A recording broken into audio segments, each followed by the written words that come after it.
Welcome again to C-List Villains. AJ and Red, we're going back to back tonight. We just did an interview and we're back to do a little audibles. Like, hey, we're not done yet. We're not done yet.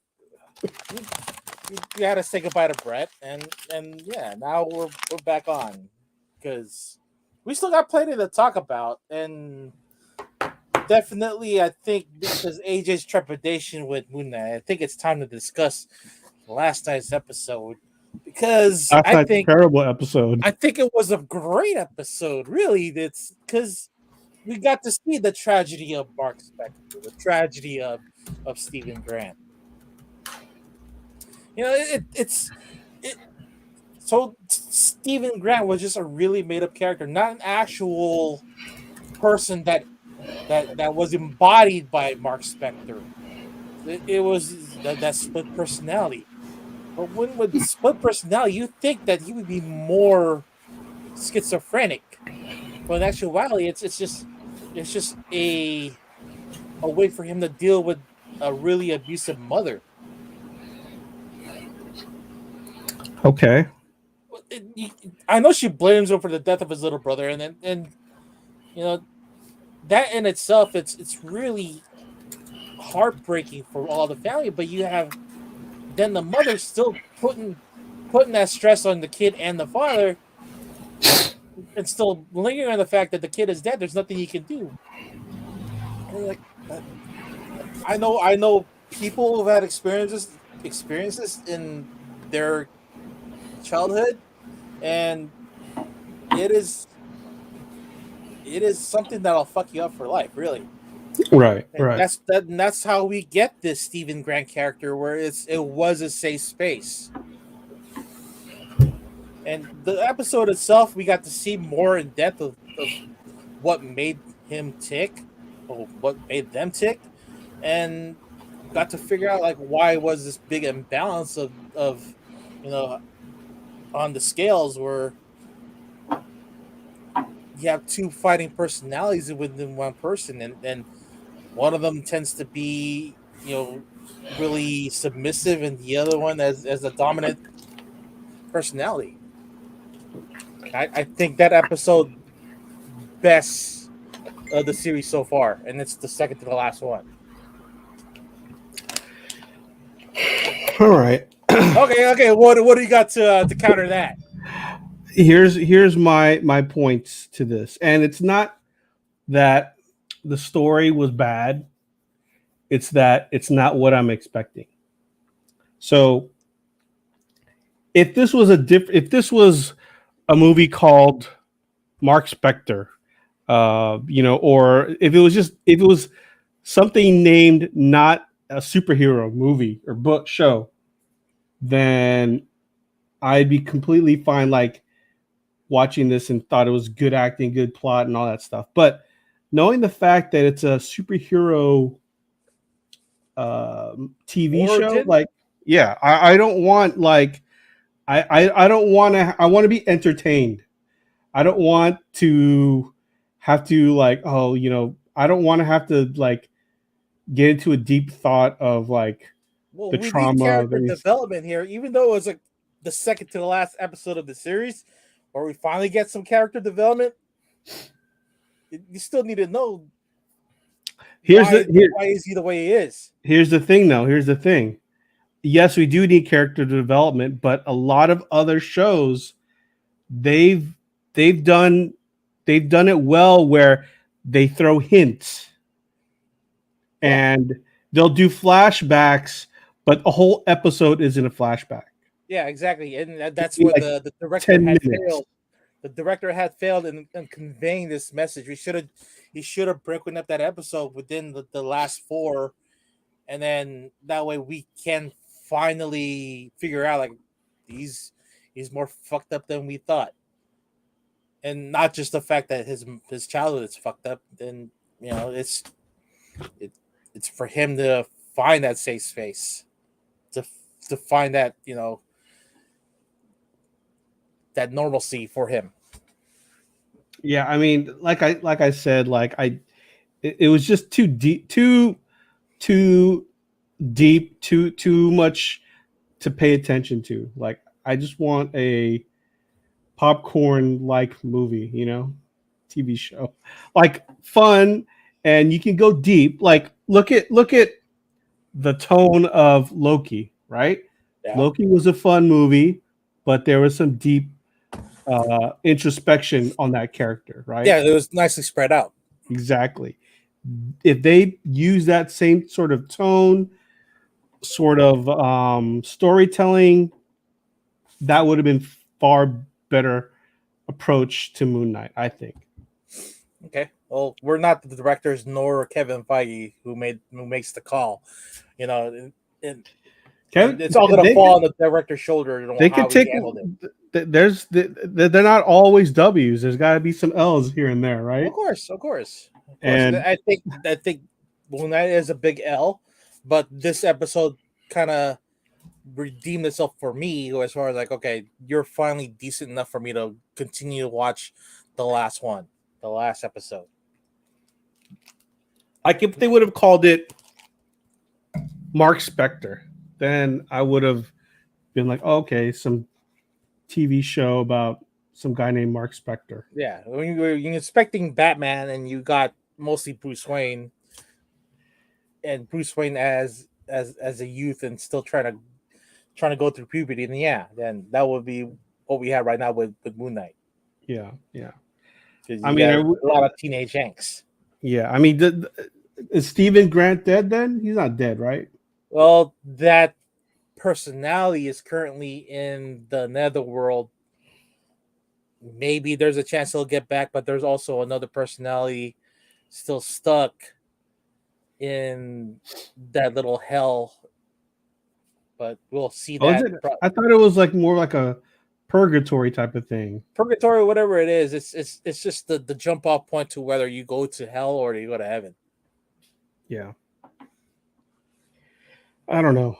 Okay, so what would you grade it out of a comic grading scale? 9-0 for me. 9-0 for the story. 9-0. I'm going 2. 2-0, man. You are cruel. 2. Cruel. There's no snake. There's no staples are detached. Pages aren't white. It's pretty much been chewed up by a dog. All right. No redeeming qualities. It's just a reader copy. Yes. Yeah. All right. Perfect. It's a perfect reader copy. I don't know if that makes sense, but okay. Well, reader copy. Reader copy. You can see the words, but yet, it's still fucked up. It's like, okay, I can make out the speech bubbles. Yeah. Oh, look, Miss So. I stopped watching the show a few episodes ago. So bored. Yeah, I mean, for once, Miss So agrees with me and not with you, Red. Well, she already said that last episode where she agreed with you with Moon Knight. Yeah, so it just carries over. Yeah. Miss So, are you watching anything particular that you recommend for us? What's that one with what's her face? Or the one she wants to go to high school and it's a cocaine binge. It's a chick from Spider-Man. Zendaya. What's that show that she does? Euphoria. Yeah, what is that? What's the synopsis of Euphoria? Euphoria is essentially today's day and age version of Kids. Okay. But so it's drugs and sex and just adolescent. Yeah. Just trying to live through this modern time. Yes. Yeah. Okay. So, I mean, I saw, I finally finished the Batman with Robert Pattinson. How long did it take you to 3 sittings? Finish up? 3 sittings, so you did an hour each. Yeah, pretty much. Okay. Well, what's your review and score? I'm giving it a low score, man, like a 7. That's not really low. That's average. Well, 7 in comic grading is pretty bad, for a brand new book. For a brand new book, but it's an old character. Yeah, but if you think of it like comic book wise, right? Just came out, it should be high grade. Oh, so it got crunched up in Yeah, the whole manufacturing. yeah, yeah. Okay, all right. So what makes it a seven? The guy is way too like moody, too emo, too pale. He doesn't look like he really worked out. You know, I I'm not saying he phoned it in, but it just didn't do it for me. Like and too I mean, to dark. be Batman, you don't need to be all muscles. Yeah, but when you come like I I watched The Dark Knight. I just rewatched it, right? And that's such a better movie overall compared to the Batman. Like I feel as though The Dark Knight is essentially the quintessential Batman movie. It has everything that you would want in a good Batman story. Okay, all right. What do you think of the Riddler and who was the other? Oh, and the Penguin. I was Penguin wondering was their cool. yeah their Penguin was performance. cool. I liked how it was more of a mob character. I'm fine with that. But Riddler, I was not like, nah. He just seemed like too much of a pathetic character to me. I Wow. I didn't I don't understand his get up.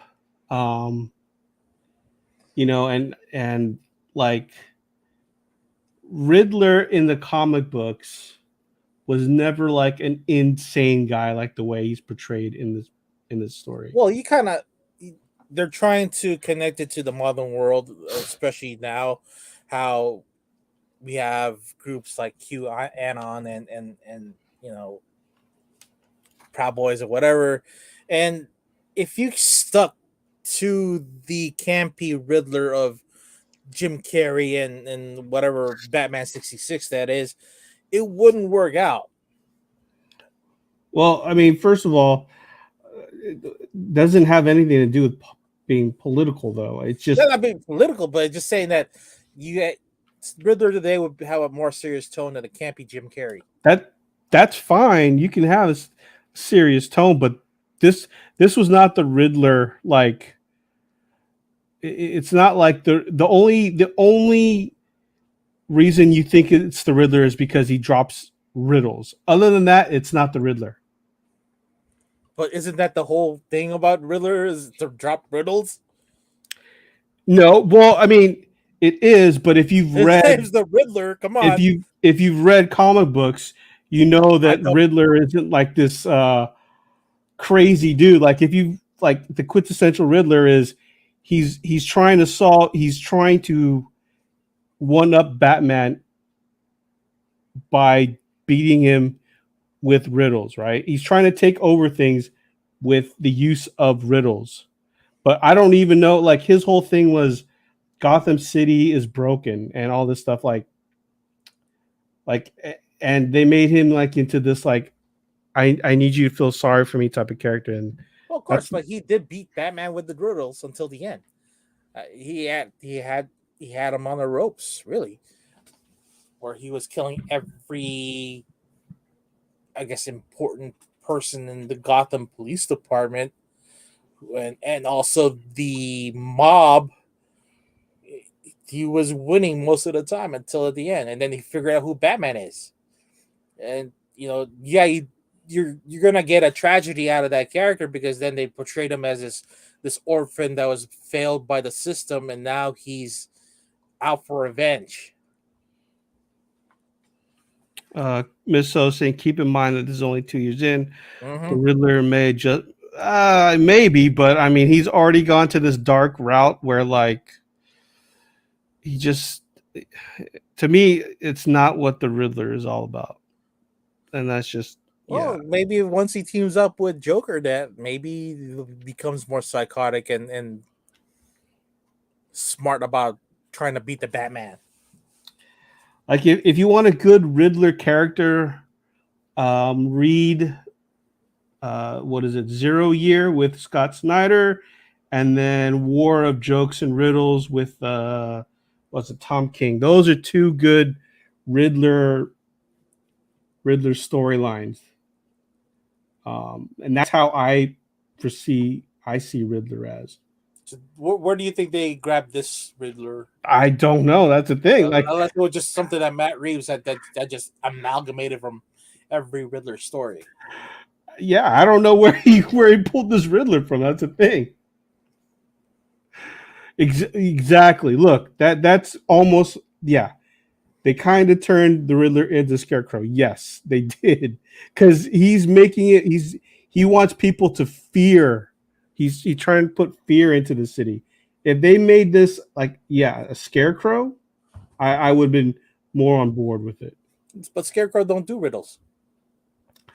You don't. It doesn't have to be riddles though.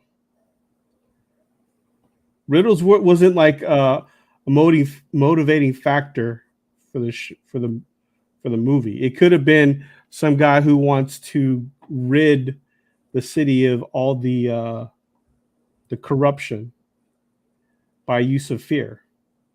Okay, make a good point. Yeah. All right, I got nothing to top that. Red, as one of the only, well, not one of the only, but you and I are probably the ones that really watch anime. I got to ask you, how was Demon Slayer season 2? I don't know if we've talked about it yet. It concentrated more on the entertainment district, and you also got to work with one Hashira, which is Tengen, and that the demon that there are two demons they're dealing with is level 6 or upper 6. Upper Moon 6. Yeah, and they, in order for them to defeat these two demons, because they're so interconnected together that you would need to cut both their heads off. Not at the same time, but at least you have to cut their heads off. But you got to see more of a powerful demon, and you got to see more of a Hashira in action, because you got that in the Mugen Train arc, but with Entertainment District, it's a more flashy Hashira right there. And you also got to know more of the Tengen of his background as a not a ninja, but what's the word I'm looking for? I guess it's a ninja. Yeah. And then him having 3 wives. And then the cream of the crop really for me was Zenitsu finally getting his shine. You know, he spent most of that action sequence asleep, but like having a dual personality, that personality took over and started kicking ass. Did they start showing more of how, like, his backstory, or no? Are they focusing on that yet? No, not yet. Not yet. I think that's going to the next arc. That's going to be season 3. Yeah, because he's got a really good backstory, actually. Yeah. Yeah. All right. Did you finish it up, or did you use my my account to go finish it? I haven't even gone on it yet, but dude, it's in our chat box. Go use the account and just watch the rest. All right. Because they have both the English dub and the Japanese with the English subs. Okay. Miso, yeah, there's a lot of good anime out. Attack on Titan. I'm almost caught up with that. That's also on Funimation. You better catch that too, because as soon as I think next month, everything on Funimation is gonna get transferred over to Crunchyroll. So then that's I'm gonna have to get a whole new account right there. Oh wow, okay. Yeah, yep. They're solving the Funimation portion of the streaming content. Oh, Miso Red. If you haven't watched it, I suggest one of my favorite animes that I watched over the past year was Tokyo Revengers. It's on Netflix. It's not the greatest. Like the anime could be better, but I really like the storyline. It's a really good story. But yeah, Tokyo Revengers. Oh, for me, I think my pick would be Dr. Stone. We're already 2 seasons in with that. It's action, but yet there's kind of like a survival guide to, I guess, living in the future without technology. It's a fun little show. It's like way too many episodes though. I can't get in. It's like I feel like I'd be way behind. Nah, you'll easily catch up. It's also on the Funimation app, so just go watch that while you have time. Okay. All right. Well, anything else we want to cover tonight? Let's see. Well, we're gonna have Nelson from Big Time Collectibles here in a couple of weeks. He's going to share something with us and for you, the audience, something for MegaCon. So definitely tune in for that. I have a solo thing going on Saturday where since AJ doesn't want to interview this guy, I'm gonna interview him on a solo show. Brandon from Dismay Comics, we're gonna go discuss the issue 2 of The Gallows Man. So we're gonna do a short little show on Saturday afternoon, and let's see if your team has drafted somebody good tonight. Let us know who they drafted, and I'll maybe work out for you on that NFL draft. All right, cool, man. Well, thanks again for coming back on to our back-to-back episodes. The Audible show. Yeah, the Audible show. We'll be back on Thursday, and we'll see you guys all next week. Wait. You got a pick? You got a pick of the week real quick? Dude, I picked up so many books. I haven't read any of it yet, but I've been really digging the Batman storyline with Deathstroke. So I picked those up. I think it was the Robin and the Deathstroke book that came out. Picked up Something's Killing the Children, the newest issue. And there was another book that I picked up from Image. It just came out this week. Let me look it up. It is called Bloodstained Teeth. It looked really interesting. So yeah, I was looking for that at the shop, but he wasn't carrying it, so I'll have to go to the other one this Saturday. Yeah, I'm looking forward to reading that. So the cover was really dope. So yeah, I only picked up those 4 books. So let me see if I can get let me see real quick. Yeah, I only picked up the last Ronin 5. Hopefully they have a brand new I guess character that they're introducing. So Oh wow. I'll read it tomorrow to finish out the series, and hopefully those characters that they brought in on last Ronin will hit up someday on the main title, Main storyline. Yeah. But definitely go pick that up, or go pick up the John Jang variant, or the Aaron Bartling if it's still available. Yeah. All right, guys. We'll see you all next week. Peace out. Monday. Thanks again for listening to another episode of the Sealess Villains Podcast, your cultivators of the comic culture. Make sure you follow us on Facebook and email us at sealessvillains@gmail.com.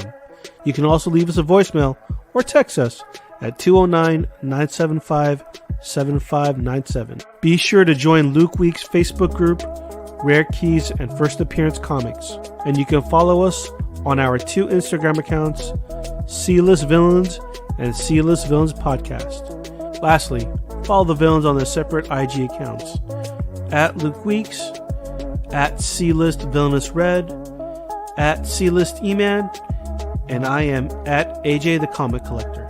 Thanks for listening, and we'll see you all next episode.